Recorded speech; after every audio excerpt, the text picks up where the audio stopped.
Lamplugh left her estate agent's office to meet a client and never returned. Perhaps the unusual nature of the crime, perhaps the fact that 25-year-old Suzy was such an attractive, outgoing girl, kept the press constantly interested in her case. In fact, the stories about what happened to Suzy are so many and varied that the facts have become somewhat obscured by rumour and gossip. The reconstruction you're about to see is based entirely on what is known, on police evidence and eyewitness reports. It begins in Putney, southwest London, on the morning of the day Suzy disappeared. Monday, the 28th of July.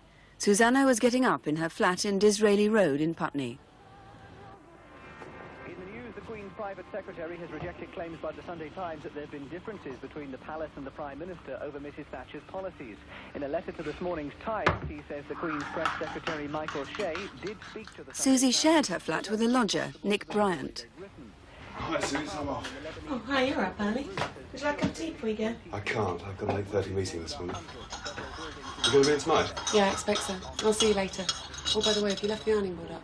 Yes, it's in the sitting room. Great. Okay, Okay. see you tonight. Bye. Bye. Have a nice day.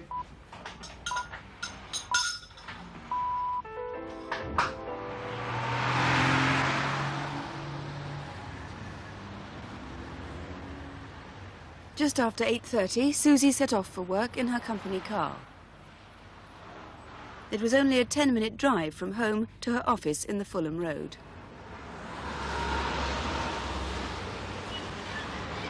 Hello, this is Susanna Lamplugh from Sturgis in Fulham. Did you receive our details that we sent through to you? Oh, good. Did you see anything? Susanna had worked for Sturgis estate agents as a negotiator for just over a year. It's a two-bedroom house with... Her job involved taking on new clients and showing them round properties. Sometimes she'd have as many as 6 houses to show in a day. Okay. On this Monday, she left the office at 20 to 1, and as was often the case, she told no one where she was going or when she'd be back. As well as her own keys and purse, she took with her property details and keys for a house in Shorrolds Road, number 37. Exactly what happened after Suzy left her office isn't clear. There's no doubt she went to Shorrolds Road, but in fact there are 3 streets in Fulham which provide vital sightings. In Shorrolds Road, 3 witnesses saw Susanna outside number 37. The first witness was on his way home. He saw Suzy standing in the gateway. She seemed to be waiting for someone. 10 minutes after that, the owner of the house next door heard someone leaving number 37.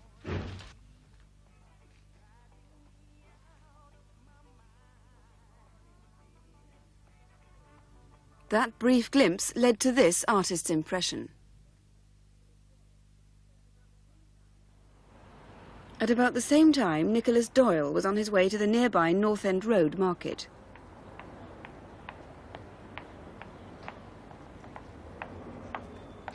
Doyle remembers the man was carrying a bottle of champagne with ribbons on it. From his description, police later produced this identikit picture of the man. But strangely, Suzy's car was never seen in Shorrolds Road. A number of people did see it a mile away in Stevenage Road. It's a 5-minute drive from Sturgis, and it was exactly 5 minutes after she'd left the office that the first sighting came. At 12:45, as Wendy Jones was leaving home to go shopping, she noticed the white Ford Fiesta parked immediately opposite her house. Just before 2, a taxi driver who lived close by also noticed the car. By 3:30, Wendy Jones was back and the car was still in exactly the same place, slightly overlapping the entrance to a neighbour's garage.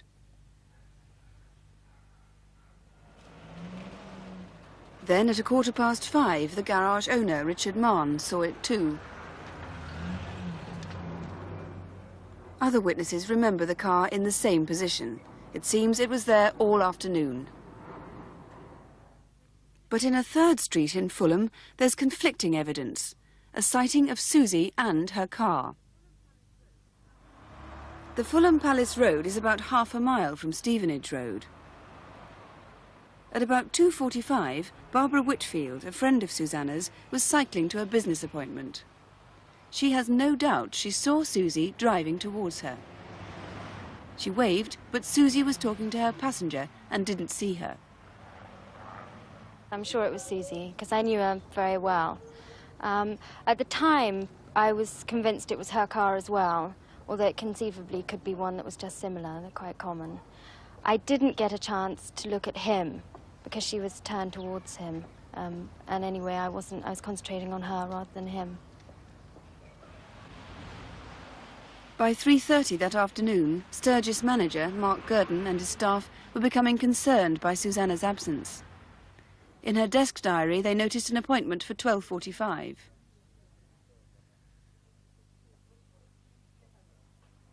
To start off with, I personally went round to 37 Sherolds Road to see if she perhaps got herself locked in or something like that.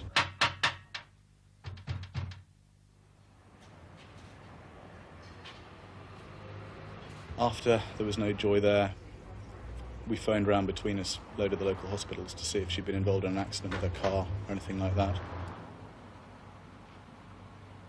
We continued to do that actually for a few hours because obviously she could have gone to Putney or where she lived, so we checked with those hospitals.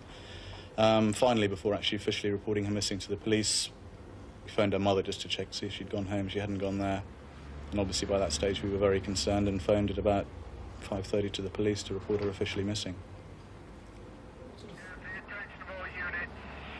Be on the lookout for a white Ford Fiesta, registration mark B Bravo 396 G Golf A Alpha N November. It's concerned an abduction from... At 9 o'clock, police began a street search for Suzy's car. It was still parked in the same place in Stevenage Road. Fulham receiving.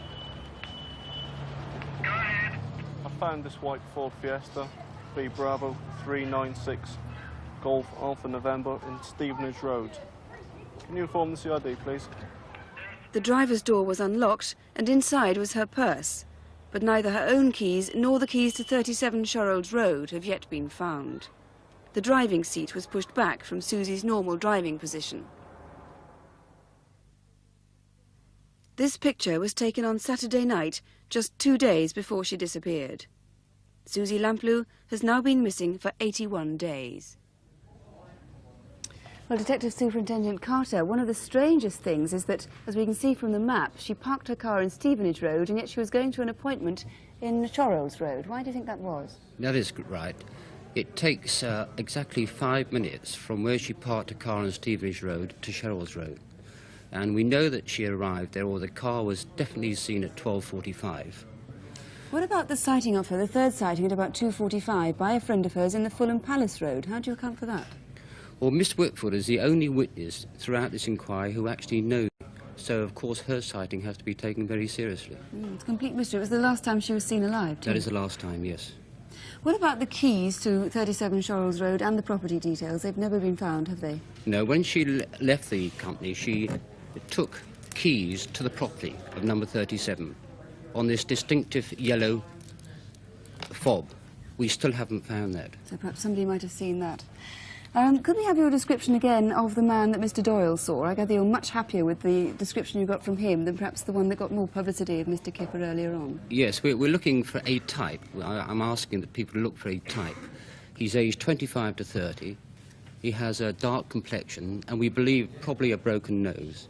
He has dark hair which is swept back and he was immaculately dressed in a charcoal dark suit. Do you think Suzy knew him? Well, the fact that the car was at Stevenage and Sherolds, she was seen later, indicates that she probably did know him, yes. Now, the other important thing is that a couple were seen arguing fiercely in that area, weren't they, by a man who hailed a cab, a taxi cab later on? Yes, between 2 and 2:30, a taxi was held by a man who has a full beard and a moustache. And he told the taxi driver he'd just witnessed a couple having an argument. Now, I'm appealing to that man to come forward And of course I would like to eliminate the couple who in fact were having the argument. He might have vital information, mightn't he? He could well have vital information, yes. Now, this case has had so much publicity, as I said earlier on. A lot of people have come forward to help. There's been a lot of rumour and gossip, really. What do you think that tonight's reconstruction might achieve that all this publicity hasn't so far? Well, it's nearly 12 weeks since Suzy disappeared. Now, I'm absolutely convinced that someone, somewhere out there knows and can help us. And I do earnestly appeal for that person to come forward. We just need that one call, Mr. Carter. Thank you very much. Do please call us if you have anything that might help. It's 01 811 8055 here to the studio, 01 811 8055. Or you can call the inquiry headquarters, and that is 01 741 6212. That's London 741 6212, and ask for the incident room.